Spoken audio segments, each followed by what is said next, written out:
Rain dots my kitchen window, turning Boston into lights. An envelope lies on the table from Maple Glen Care Center, my father's hand wobbling across my name. 13 years of silence, and now he wants me to come. Dying, he says. Sorry, he says. I don't open it. The rain does what rain always does, pulls me backward. October 14th, 2011. I was 15, stepping through our front door with my backpack and an algebra test I'd crushed.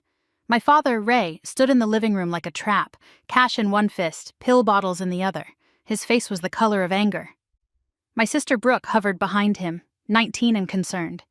Our stepmother, Dana, watched from the kitchen doorway, arms crossed, silent.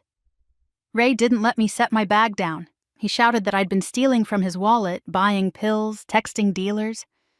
Brooke cried softly and said she'd tried to help me, that she couldn't watch me destroy myself. I saw a flicker in her eyes, something pleased, before she looked away. I tried to speak, but his mind was already closed. He grabbed my arm, dragged me to the front door, and shoved my backpack into my chest. "Get out," he said, steady and final. "I don't need a sick daughter." The porch was a sheet of cold rain. The door slammed. The deadbolt clicked. My phone stayed upstairs. In my bag, textbooks, homework, nothing that could keep me warm. So I walked Route 9 toward Grandma Margot's house, 7 miles away. Cars hissed past. My clothes turned heavy. My fingers went numb. When I leaned toward a roadside mailbox to rest for just a second, my knees folded. Gravel rushed up, and the world went dark. I woke under fluorescent light. A woman sat beside the bed, silver hair pinned back, a paperback resting on her knee.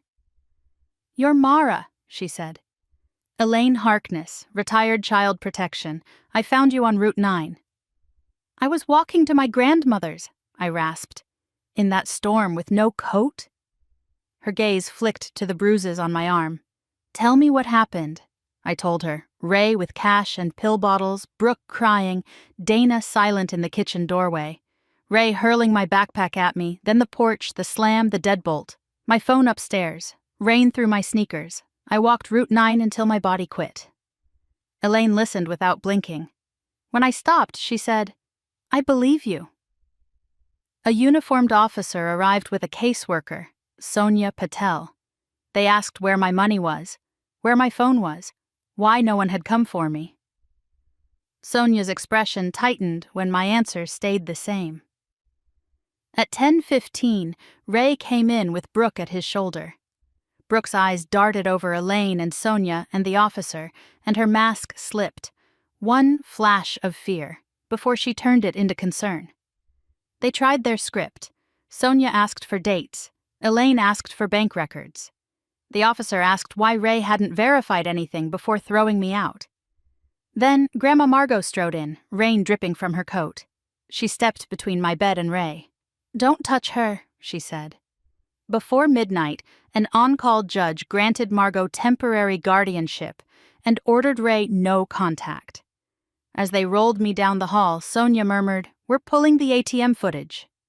Brooke's face went flat. 2 weeks later, Sonia Patel spread a folder across Grandma Margot's table. "The $800 was withdrawn at 2:47 p.m., she said. "ATM camera shows Brooke.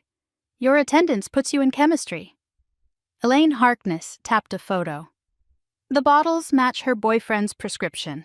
The dealer texts came from a prepaid phone she bought days earlier. She left a trail."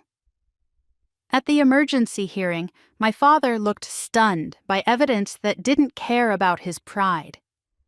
Brooke walked in with worry. Dana sat rigid until the judge asked, under oath, who entered my room that morning. Dana's voice broke. "Brooke." After that, it was math. Timestamps, receipts, forged checks draining my father's account. And motive, my mother's trust, locked until I turned 18 unless I was declared incompetent, managed by a guardian. Brooke wanted the keys. I felt my spine straighten. I wasn't a problem. I was a payout. Guardianship became permanent.